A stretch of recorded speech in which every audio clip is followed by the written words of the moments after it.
Hello, humane marketers. Sarah Znekrocha here. Welcome to another episode of the Humane Marketing Podcast, a place to be for the generation of marketers who cares. This is the show where we talk about marketing your business in a way that feels good to you, is aligned with your values, and also resonates more with your conscious customers because it's not pushy, ethical, and also beautiful. So if you're a regular here, you know that I'm organizing the conversations around the 7 Ps of humane marketing. And if you're new here and this is your first time, welcome. I'm so excited you're here. You may want to download your one-page marketing plan with the 7 Ps of humane marketing in the form of a mandala at humane.marketing/one page, the number one and page. So again, humane.marketing/one page. And with that, with no further ado, let's dive into today's conversation. Hey, Jessica, how are you? Hello, I'm fine. How are you? Yes, I'm good. Hot, but good. Yeah. Yeah, same there. Yeah, really looking forward to this conversation around marketing and nature. It's funny, it's like probably a year and a half or so that it comes up all the time, this topic of nature. And so Mhm. when I started to see your LinkedIn posts, I'm like, yeah, she's someone I want to talk to on the podcast. Oh, So great. here we are. Yeah. Yeah, welcome. Thank You have you. a program called Marketing by Nature, right? You have a business. Remind me of the name of the business. Ethical brand marketing. Right. Okay. So we have the ethical in common as well. But what really got my attention was the marketing by nature. So, yeah, tell us more about how this became your focus. Yeah, well, I do have a marketing degree, so I got that in 1991, and I worked in corporate, for a long time and moved to Germany in 1995, so pretty early in my career. And I just watched because I graduated in 1991. We didn't have computers back then, right? Like only a few people did. So I watched how the internet basically increased the harmful manipulation in marketing over the years. And because before it was just a little like false advertising, it was still damaging to some extent, but not to to what we have today. So it basically grew out of my frustration of how marketing has been abused over the years. And also, like with the nature part, because I'm very connected with nature, I've always, we went camping when I was young. I worked for veterinarians during high school and college. So I've always had this connection with animals. And and I truly believe that the root cause of all our societal problems is our complete disconnect from Mm. nature. Um, and there are people who will tell you like when that happened. It started when we started wearing shoes with rubber soles, and those are kind of yeah. I'm not really sure, but the Industrial Revolution definitely helped with that disconnect. And so what I feel is that if we connect with nature, we are completely different people. Like we actually find ourselves again and we respect ourselves. We don't criticize ourselves. We find love and also with other people and it just yeah. So I just also feel, which I'm sure we'll talk about throughout this conversation, how nature can really inspire us, how other species can inspire us, and also how we're all connected and how we can work together to to solve these super wicked problems that we've caused as one species. Mm. So yeah. Do you feel like you said you've been super interested in this since 1991, which probably a lot of listeners, I'm including myself, in 1991, yeah, nature was just this thing that we, spent some leisure time in, but it wasn't yet, there was no talk yet about reconnecting with nature. That is, Mhm. to me at least, fairly recent. So, did you all these years, because I know for humane marketing, this idea of doing marketing in a different way. For me, it started in 2006, right? Which is Mhm. like later, much later than 1991. And Yeah. even so, from 2006 till actually, no, not even 2006. That's when I started my first business. It's more like 2018. I started talking about gentle marketing. And so for all this time, I felt like very alone talking Mhm. about doing marketing differently. So I cannot imagine how you must have felt all these years, yeah, talking about connecting with nature and how this relates to marketing. Is this a story that I'm just telling myself, or is this the story that you lived? Well, I it's kind of hard to really go back because back then in 1991 I was super young, right? Like I just got out of college. So I didn't really make that connection back then. Hmm. And we didn't have the internet, so I didn't see all the harmful manipulation that we have now.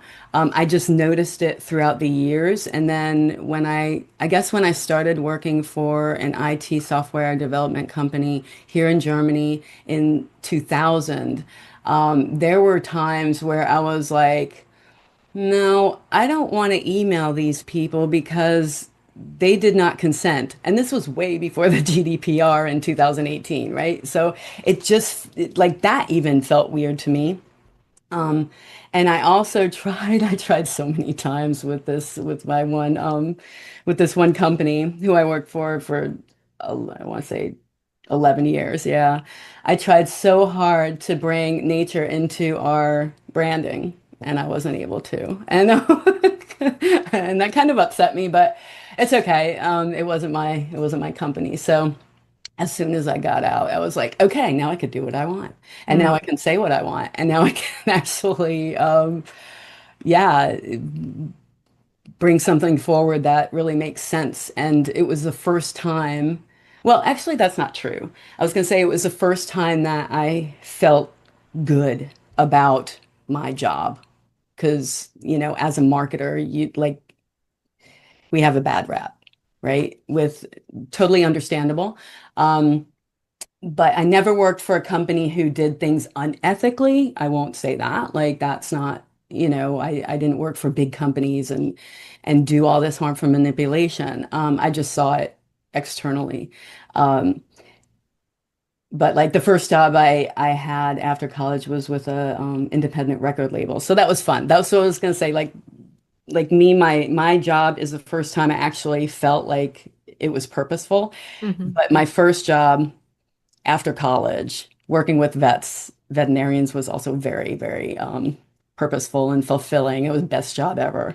Um, but then working at the record label, that was fun. And but in between, there was just a lot of misalignment, I guess, because I couldn't really do what I felt was necessary or was purposeful for me, I Mm. guess.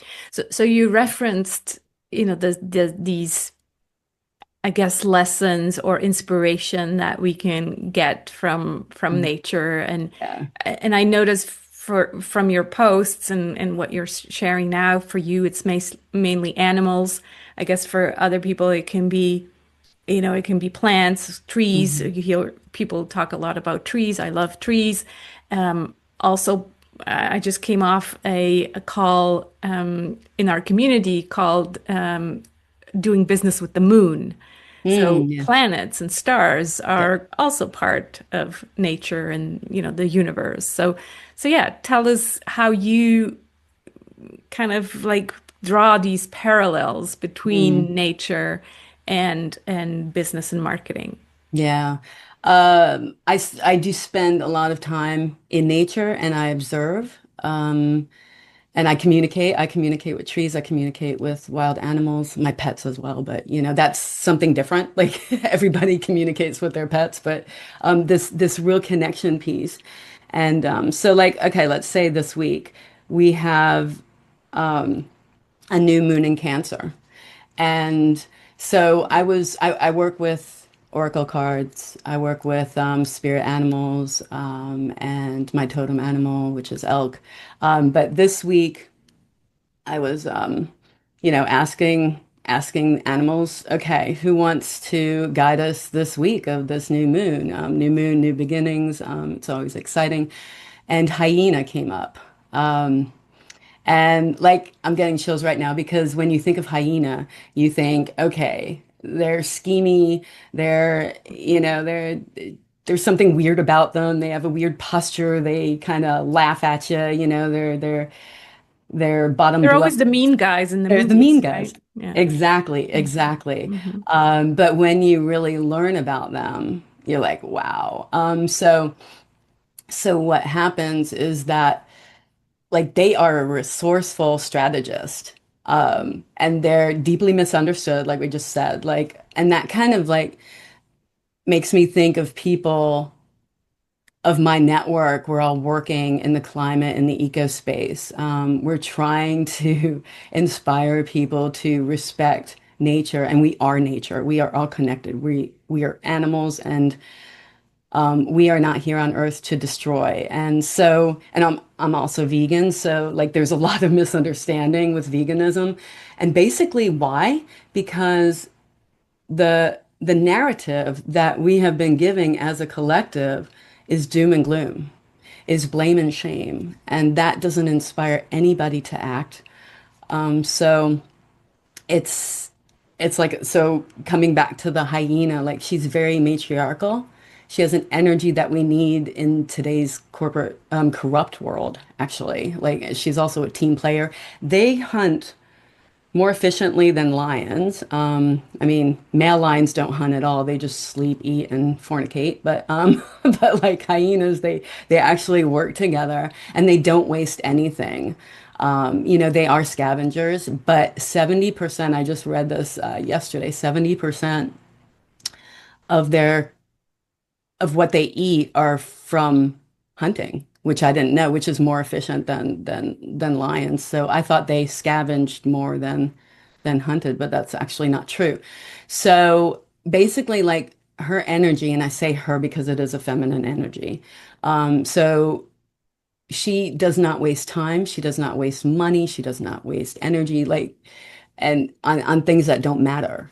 So she also tells us to like know our worth and to lead quietly but move strategically. And so these learnings really help me, and I'm hoping that they're helping people who read what I've been writing because I write this like every Monday now. I've just started this month of doing that, and it seems like people are really enjoying it. I'm trying not to get too woo at this point in time, but I will at some point. I will move more into the woo. And Uh, where are you sharing this? on LinkedIn. Uh, Okay. I only So people use need to follow LinkedIn. you on LinkedIn to see Yes, those yes, posts. please do. Yeah. I would love to connect. So yeah, so it's like it could also be something as simple as, hey, it's because people have asked me, should I go on TikTok? And I'm like, well, are your clients there? No. Okay. That kind of answers your question, right? So when people like get in that sort of desperation mode. Like I want it, it's not working. I got to try this. I got to try this, and this. And they move from one tactic to another, looking at people who look successful online. It's only gonna take them away from their real path. And so hyena and so many other animals like have this strategic energy to them. Like follow the path and you will make mistakes. You will fail a million times. But if you keep on doing that, refining and not jumping from one thing to the next, you'll get there. Mm, Yeah. I love that. So you chose, or the hyena sounds like it almost chose you It because of shows the me. new moon in cancer. Yeah. And so, but you said you're doing this now every Monday, so it's not always at the new moon. It's just like No. every Monday you Right. pick a new, or the new Yeah. animal picks you. Right. And I Yeah. used to do this like daily for myself. And I used to also offer animal spirit guide readings. And I used to do like videos and stuff like that. And also go along with the moon. So every 2 weeks, Mm. I was, yeah, talking about like also like conservation of the animal that chose me. Because I never pulled cards. Like I just like, yeah, ask my questions and then one flips out. It's like me. Mm. Sometimes it Yeah. happens right away, sometimes it takes like a minute or so. But Hmm. Yeah. I think it's just so good for us to even, yeah, know more about this wide animal world and, yeah, beyond animals, right? Plants. I mean, uh, yeah. in this book that I love by, not a book, but it's a collection from Rob Hopkins Oh, called The nice. Ministry of Imagination. Mm, And he asked all his podcast guests to be the minister of imagination. And so there's the this book is basically a collection of ideas for the future. mm, And one of these ideas, the reason I bring it up here, was this guy, I think it was a guy who was like, we should invent glasses that tell us, like when we put them on, it will show us, like in like holographically, what the information is on mm, the plant, the animal, give it its name. So not just the botanical name, but it's like, right. hey, this is Jessica. It's like give it a name so that we can Yeah. relate to yeah, nature in that way and really feel like we're one. And I just love Mm, that idea. I like yeah. put a big heart around it. Yeah. So yeah, I love that you're sharing those on LinkedIn. I need to make sure I hit the bell so that I keep seeing them. So you mentioned, yeah, you're not going to go too much into the who I can if you just want. yet, just I can if yet. you want. Yeah. But LinkedIn is still kind of the network where people are like, ooh, this is, can we put this there? Um, you were working with companies, organizations on this idea of marketing by nature. So, and especially in tourism, right? So how do you feel the readiness there? Like, are those, yeah, have things changed? Is it more in the zeitgeist now? Yeah. I mean, I still have a lot to do in that realm. Like, I also feel the energy of the person that I'm working with, the company that I'm working with. And I can usually tell how much I can, um, how far I can go. Um, so I kind of adapt. I call myself a chameleon sometimes because I do adapt to the other person's energy. Um, and I've noticed like I also work with freelance creatives, so the designers, the copywriters, the filmmakers, those people who are actually able to shift perspectives with their words, with their designs, with their films. And um, I find that they are very open to the woo, to the spiritual aspect, to connecting with nature and really learning more about that aspect. And because I also say like running a business, especially if it's just you, if you're like a solopreneur, or even if you just have a few employees or independent contractors, like it's like 95% personal development. I don't know if that's really true. That's just the way it feels and the way, I've experienced it with my clients and my network. Because your stuff will come up. Every with every launch, with every campaign, with every sales call, whatever it is, your stuff comes up. You procrastinate, you perfect, you get FOMO. Everybody goes through imposter syndrome. Everybody. So we have so many multi layers of ego to sort through that animals and plants that the other natural world like don't deal with. And I use this as a reminder as well. I'm like, just go out there and observe. Like they don't get in their heads. They just do. They just go and do it. Just do it. And especially when it comes to perfectionism. So, like my clients are like about ready to launch or whatever, and then they start feeling that FOMO coming on, and or not the FOMO, the imposter syndrome, and just the fear of rejection and stuff like that from those sales calls, and also putting something out there that's not 100% perfect. Because like if you build a course or if you put out any kind of an offer and it's a new one, you kind of have to, you can't put it out when it's completely done because you need that client feedback. You need to co-create it with your clients. Otherwise, you risk putting something out there and nobody wants it. So this is how software is developed, right? They co-create it with their clients. And so it takes a lot to take that step and put something out there that's half-baked, Mm. that's not finished. And so that is a true um, sign that, if you can do that, that's like, wow, okay, you have handled perfectionism. You may not have overcome it yet, but that's a true sign. And the way to get there is to just do it Mm. and not think about it. So that's how I also bring in nature. I'm just like, just observe. They don't do all this stuff that we do. That keeps them stuck. They just go and do it. That's so true. Yeah. And there's also cycles, right, in nature Yes, exactly. that are, yeah, not always about being out there and launching every day or closing every day. But Exactly. there's wintering and there's Yeah. the dark moon and like, yeah, in nature it's just so normal that there's rest included, Hmm. where we feel like no, rest is not part of business for sure.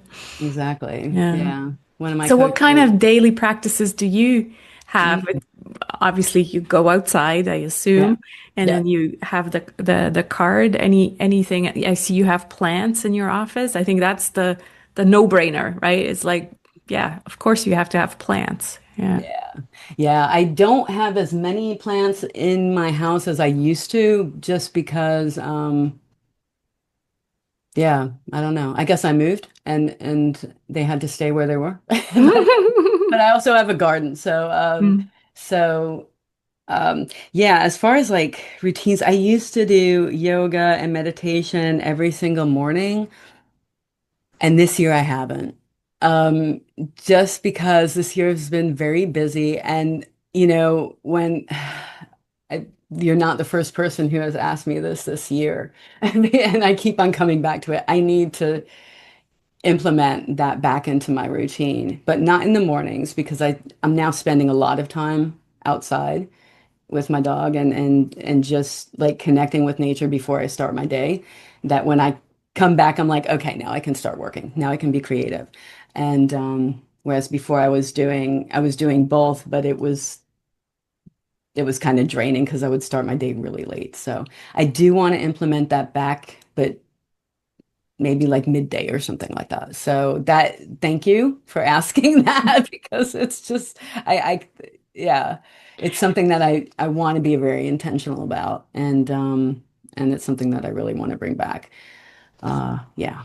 It is a shift when Mm, we do really want to be more embodied. So that means doing something physical. mhm. Yeah, I do yoga every day.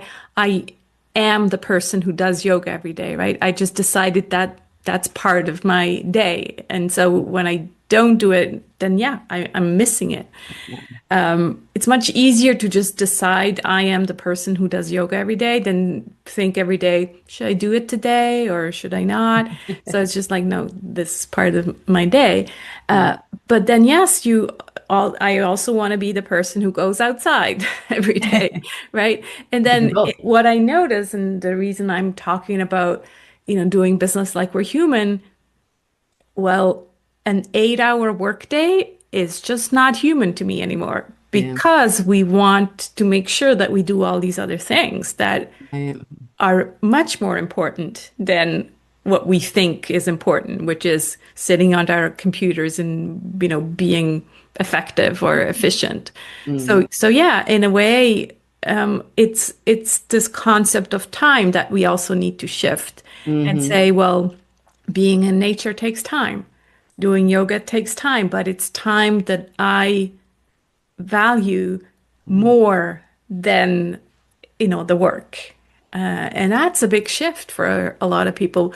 Also Yeah. because, of course, the money that's attached to the work, right? And we are living in a society that is still, yeah, there's no universal income. And so we Yeah. have to work Yeah. to make a living. And oftentimes, like if you're in a corporate job, you can't just say, oh, I only want to work 6 hours per day, right? It's like, no, that's standard 42 hours per week, which Yeah. is so sad. Like it Yeah. makes me so angry. So yeah, it really, and the thing is that even if we are entrepreneurs and we feel like, okay, we wanted to leave the corporate life behind. Like you said, 95% is personal development. And so if we don't change that perspective and mindset that we are just here to work 8 hours or probably as entrepreneurs, Mm, 10 hours per day, then we think we went for the freedom, but we just lock mm, ourselves into another box yeah. that we create, which then we talk about, oh, I want to connect with nature, but we don't make it a priority, Mm, right? yeah. So yeah, it really, there's a lot attached to it. It's not just a nice thing to say that we now everybody wants to talk about reconnecting with nature. We actually have to Yeah. make it a priority and make time for it. Yeah. Yeah. Mm. And it's so interesting because sometimes when it happens to me, like just spontaneously, like I don't look for it, it just happens. Like the other week, it was a really bad week. And it was the end of like the beginning of June, the end of May. It was just really, really bad for several reasons. And so I was walking my dog. Her name is Nala, Chocolate Lab. And we were just walking, in one of the normal routes that we go, 6:30 in the morning, really early. And all of a sudden, like there were three families of geese on the other side of the river, and then one family was in the water. So the babies are starting to get really big right now, but they're still kind of fluffy. And these are Canadian geese, by the way, in Germany. But yeah, we have them. And then all of a sudden, they see me, and the papa, one of the males goes into the water, and then his family starts coming, and then the other ones, and then the other ones. So all three on the other side came into the water. They all came to us. My dog was like just eating the grass along the side, but they just swam to us and started like bobbing their head and honking. Not loudly, not aggressively, just like occasional honking and bobbing their heads. And I was like, wow, are you here just to say hi? Thank you. Like I was just, like communicating with them. And Mm. it felt so good. And then afterwards I looked it up and I was like, wow, they were. They were excited to see me and Hmm. Nala, but probably more me because, Nala's a threat. But Nala was so calm and they were just like saying, "We see you. You're one of us." They like it is a bonding act of them to bob their heads like that and to honk, and all four families like it was Wow. amazing. And I've seen them a couple of times since. Like I used to see them like twice a week, but now they're kind of staying out of the water. They're moving onto the grass, onto the fields, and yeah. and we don't feed them there, so this was not about food. But it was just such a moment that the next time that I went, when I saw them, I just sat down and they were all just in the water, but also like bobbing their heads. They weren't honking, they weren't as excited as before, but they were just kind of staying there, and I just like stayed there and Mm, sat with them. But this kind of stuff like happens every now and then.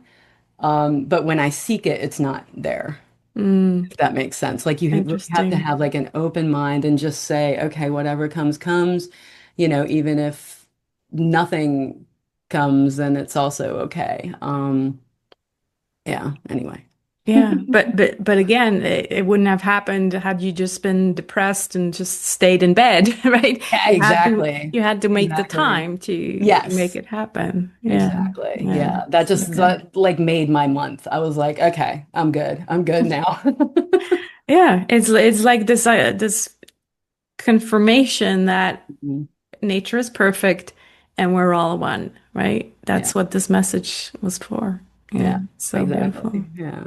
So as we're wrapping up here, what would you tell listeners who, Oh. you know, maybe they live in New York? I always think about New York City or just like any city. I was just Yeah. in Padova, which is the Mm. city next to Venice. And Mm. it's a city. It's a beautiful city, obviously, very old, but it's a city, and there's concrete and there's Mm. there's rocks, yes, but it's still hot and there's not much nature. Mm. So what would you tell people who live in a city Mm. who are listening? How do you connect Yeah. with nature? Yeah. I come from Long Island, by the way, in New York. So, Mm. and I now found my utopia. It took a long time, but I lived in Atlanta too, so I totally get that. I can't live in a city right now, anymore, I don't think. There's nature is everywhere. Like I said, we are nature too. So, even a pigeon, like I've connected with pigeons before. They're plants, trees, they're there. There are, city parks and stuff like that. And it's not like, you have to go and hug a tree or whatever. Like there is kind of a ritual with trees because they're very wise and they're very, you do have to respect their presence. So I do ask for permission before I connect, especially with trees. Animals just seem to do it anyway. So it's not a problem. But so I guess like my advice would be just go outside and observe, breathe in the air. Hopefully it'll be clean. Go anywhere where you can go where there is a little green and or even if you just have some plants on your balcony or in your home or whatever. Also like the spiders in your house, my goodness. People just vacuum those up as if they were garbage. Like spiders are welcome in my house until they get to a certain size.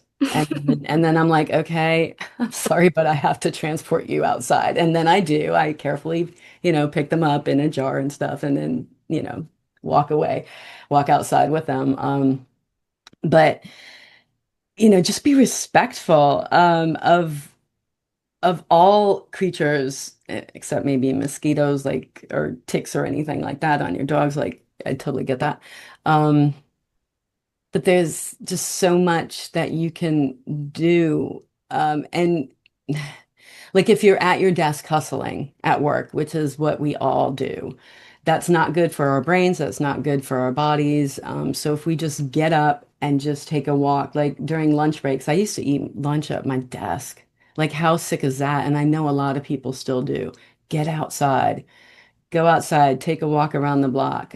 You will see there often there's like one sprout of life coming up from, the concrete walls or something, and you're like, wow. Um, yeah, there's always something like sit in silence, look around you, feel the wind on your face, breathe in the air, be thankful that you're alive and that you're okay. And that you are part of nature. Like there's so many solutions in nature too that we don't need all of our machinery and all this stuff that we're trying to I was do. just thinking as you're Mhm. talking, it's like it's so true, right? I probably live very similarly as you. Like I have access to a forest and a river and a lake. So yes, I'm very privileged like that. Yeah. At the same time, I think if you're in a city, you're paying probably even closer attention to the small flower that grows through a crack, like you just said. Yeah. And it just kind of almost gives you this bigger moment of awe Mm, because you're like, how could this be that, right here, yeah, there's so much power in that. mm, Where where for us, it's like, oh, sometimes it's just like, oh, it's right there. So you have to be more aware yeah. and pay attention to it. Yeah. Yeah. Yeah, yeah. Wonderful. Well, thank you so much for inspiring us. And yeah, I highly recommend people follow you on LinkedIn. Where else can they find you to get to know you a bit more?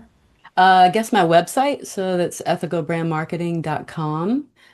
But yeah, I am visible. I'm present on every other channel. Like I do have a presence, but I like a couple of years ago, I was like, nope, gonna concentrate on where my audience is, and that's LinkedIn. So yeah, just Jessica Lohmann, easy to find, easy to find. Yeah. I Thank do you. have a couple of questions for you that Yeah, I we'll was record thinking. those separately. So we'll Oh, okay. close here and then Okay. we'll see each other again. But thanks so Okay. much for being on the show. Thank you. And yeah, well, Good. who knows? Maybe we'll cross paths one in real life because Yeah, I'm sure we're we will. neighbors. That's true. Thanks, Jessica. Thank you, Sarah. Thanks so much for watching and being part of a generation of marketers who cares for yourself, for your clients, and for the planet. We really are change makers before we are marketers. So go ahead, be the change you want to see in the world. And I hope to see you again next week. Take care.